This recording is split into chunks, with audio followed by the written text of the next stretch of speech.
Farhan masuk dulu. Farhan, gimana kabar Farhan? Dari mana tadi?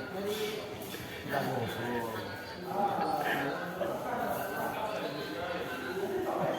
Ki, sehat Ki? Alhamdulillah. Ada Farhan nih begadang juga. Duduk Ki. Gimana? Aman? Kuliah aman? Alhamdulillah aman. Masih? Itu Majin, rame. Dari rumpun. Iya. Ini buat apa nih Karin? Oh, di sini tadi pasti bingung juga ya, penasaran. Oh, di sini ada banyak-banyak poros, bermacam-macam poros. Kita itu akan diskusi. Kita berempat, kalian bertiga ini saya ajak diskusi materi poros. Gimana? Setuju? Setuju. Assalamualaikum warahmatullahi wabarakatuh. Waalaikumsalam. Perkenalkan, nama saya Fahad Ramadan Isa dengan NIM 22073093 dan rekan saya. Kenalkan, nama saya Muhammad Nazmi Karim dengan NIM 22073059. Selanjutnya rekan saya. Perkenalkan, nama saya Rizky Kurniawan dengan NIM 220734. Berikutnya rekan saya. Perkenalkan, nama saya Muhammad Agus Hakim dengan NIM 22073061. Jadi kita diskusi ini mau bahas apa kita? Ini kita sekarang ingin membahas karena ada bahasa ini kita membahas tentang poros. Oh, poros. Apa sih itu poros? Farhat, kalau boleh tahu? Poros itu adalah suatu bagian stasioner yang berputar, biasanya penampang bulat di mana terpasang elemen-elemen seperti roda gigi atau gear, mulai, flywheel, engkol, dan sprocket atau elemen pemindah lainnya. Jadi poros ini bisa menerima beban lenturan, beban tarikan, beban tekan, atau beban kuntilan yang bekerja sendiri-sendiri atau berupa gabungan satu dengan lainnya. Oh iya, paham. Berarti poros ini banyak berpengaruh bagai engine, bagai kondisi buat dalam konstruksi komponen-komponen dalam mesin. Sangat berpengaruh juga berarti ya. Oh, baiklah, mungkin poros itu baru sekilas dari definisi. Mungkin pasti ada lagi kelanjutannya. Ada pembagiannya, lalu ada berdasarkan bentuknya. Berarti pembagian poros itu masih banyak ya Pak? Boleh dijelasin nggak sekilas tentang poros-poros itu? Ya, pembagian poros ini ada dua, itu berdasarkan pembebanan. Jadi pada berdasarkan pembebanan ini, yaitu yang pertama poros transmisi, lalu yang kedua gander, lalu yang ketiga di sini ada poros spindle. Lalu yang pada keduanya berdasarkan bentuk. Jadi yang pertama pada bentuk ini poros lurus. Jadi yang keduanya poros engkol. Dari yang Pak Had jelasin tadi, berdasarkan pembebanan ada poros transmisi ya. Saya rasa saya sedikit mengetahui tentang apa itu poros transmisi. Nah, dengan sebutan shaft. Shaft akan mengalami beban putar berulang, beban lentur berganti ataupun kedua-duanya. Pada shaft, daya dapat ditransmisikan melalui gear, belt, puli, sprocket, rantai, dan lain-lain. Mungkin begitu penjelasannya Pak. Enggak. Tadi berdasarkan pembebanannya ada juga yang gandar ya. Iya. Dari teman-teman ada yang nggak yang bisa jelasin mungkin? Izin, saya sedikit mungkin ngerti ya tentang gandar nih. Apa itu poros pembebanan tentang gandar?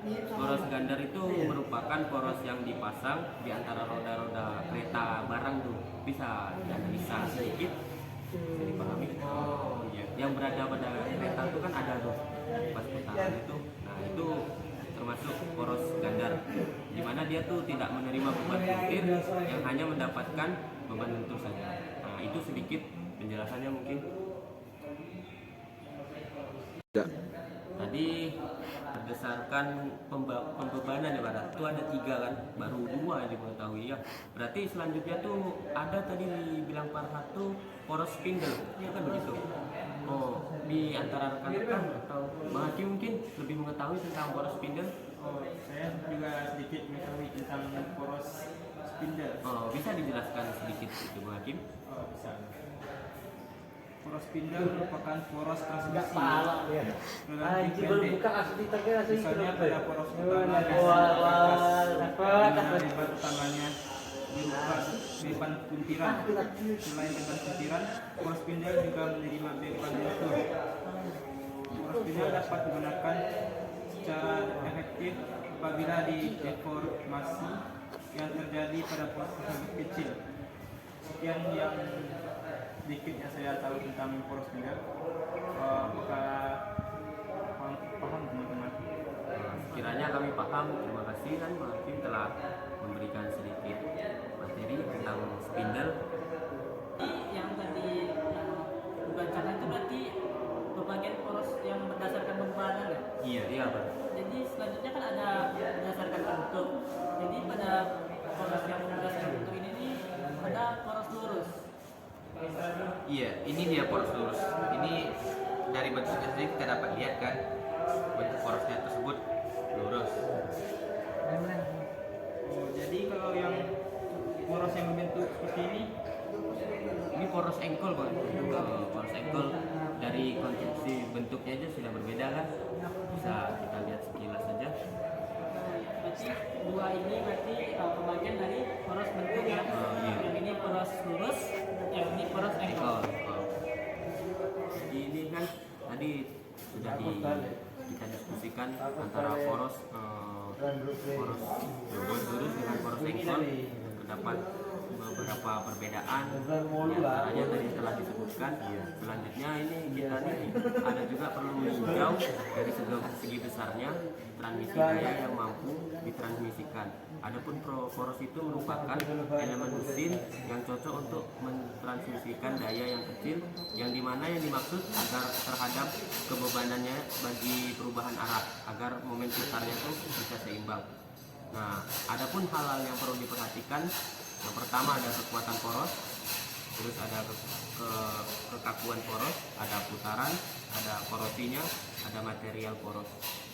Nah, sedikit mungkin penjelasannya nanti kekuatan poros itu apa, dari kekakuan poros itu apa, dan putaran kritis itu apa, lalu korosi itu apa, dan material poros itu apa, nanti bisa kita diskusikan lagi dan kita jelaskan sama-sama. Jadi kita jelaskan aja ya, kita jelaskan sama-sama biar sama-sama ngerti apa itu dari kekuatan poros. Mungkin si Rizky mau menjelaskan Barat dari kekuatan poros. Jadi kekuatan poros ini, poros transmisi akan menerima beban puntir atau twisting moment. Jadi beban lentur ataupun gabungan antara beban puntir dan lentur. Dalam perancangan poros atau perlu memperhatikan beberapa faktor, yang misalnya yaitu kelahan, tumbukan, dan pengaruh konsentrasi tegangan bila menggunakan poros bertangga ataupun penggunaan alur pasak pada poros tersebut. Poros yang dirancang tersebut harus cukup aman untuk menahan beban-beban tersebut.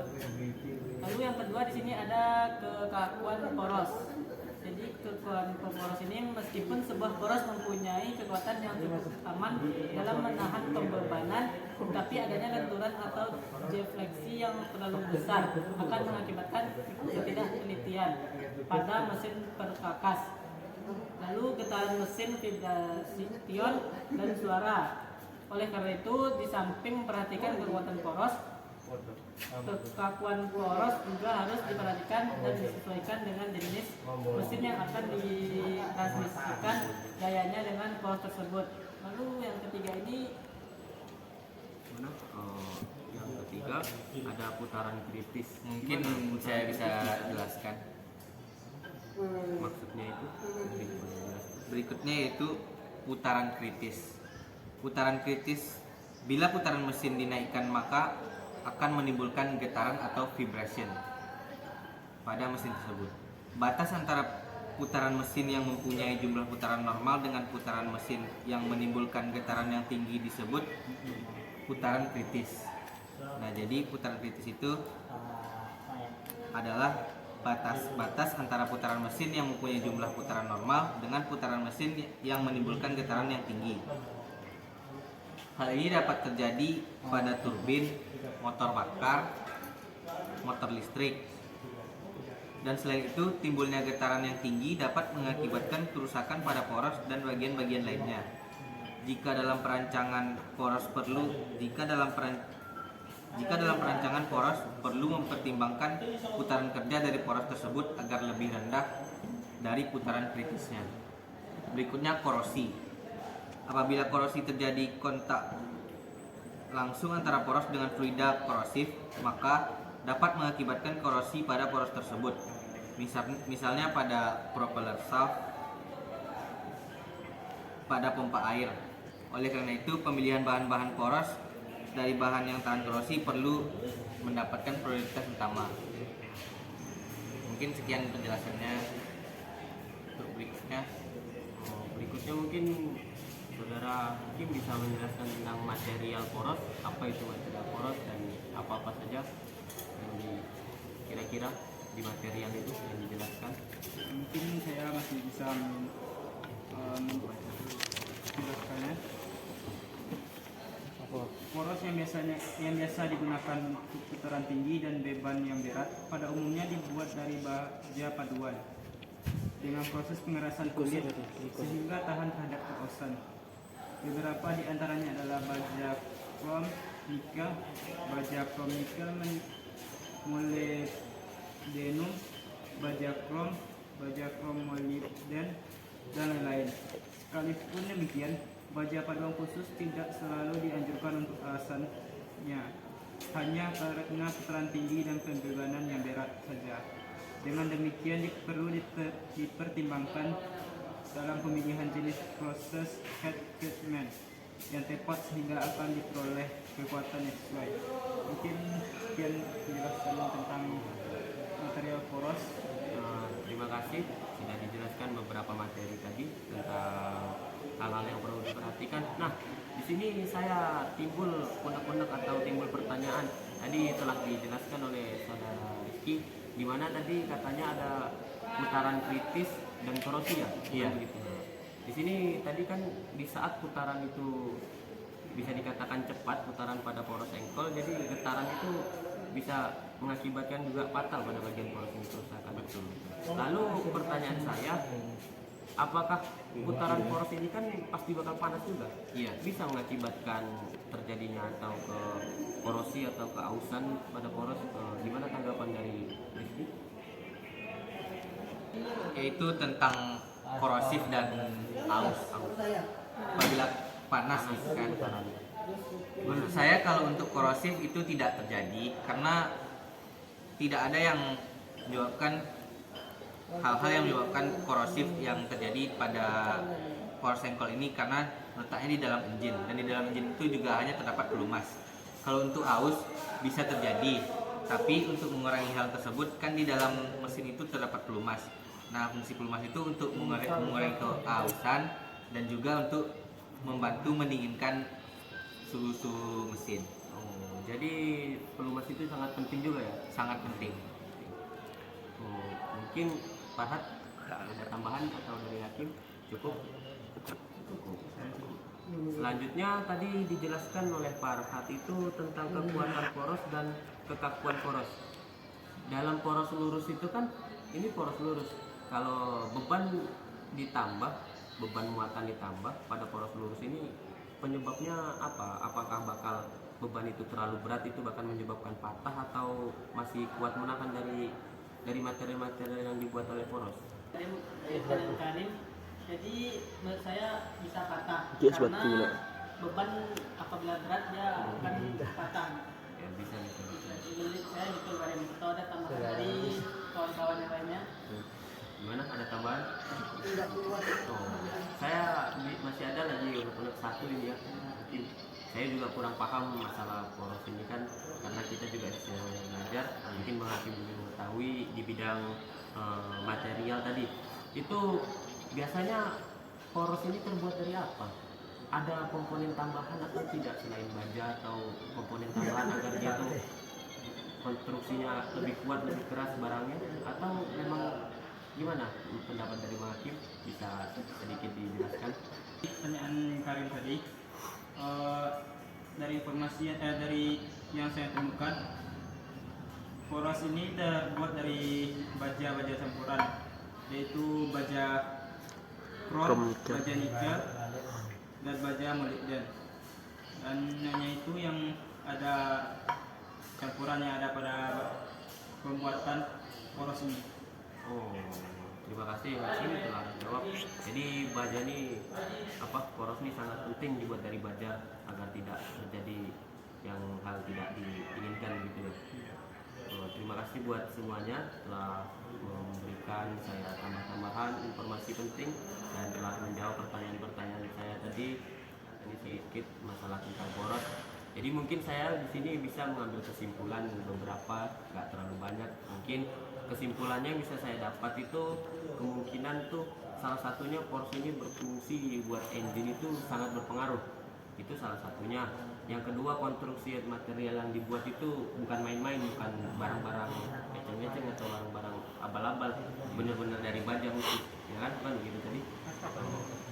Mungkin itu yang saya dapat, dan ada mungkin Ki juga tambahan. Mungkin dari saya cukup kan. Dari Bang Hakim, dari Arat. Mungkin itu tadi ada sedikit diskusi dari kelompok kami tentang poros. Kami mohon maaf apabila ada tutur kata atau perkataan yang perbuatan yang kurang berkenan. Kami akhiri. Saya Muhammad Nazmi Karim dengan NIM 2207359 dan rekan saya Farad Ramadan Ilza dengan NIM 2207393. Selanjutnya ada rekan saya Rizky Kurniawan dengan NIM 2207307. dan terakhir ada rekan Saya Muhammad Mas Hakim dengan NIM 2207361. Mungkin hanya sekian video diskusi kami. Saya akhiri. Assalamualaikum warahmatullahi wabarakatuh.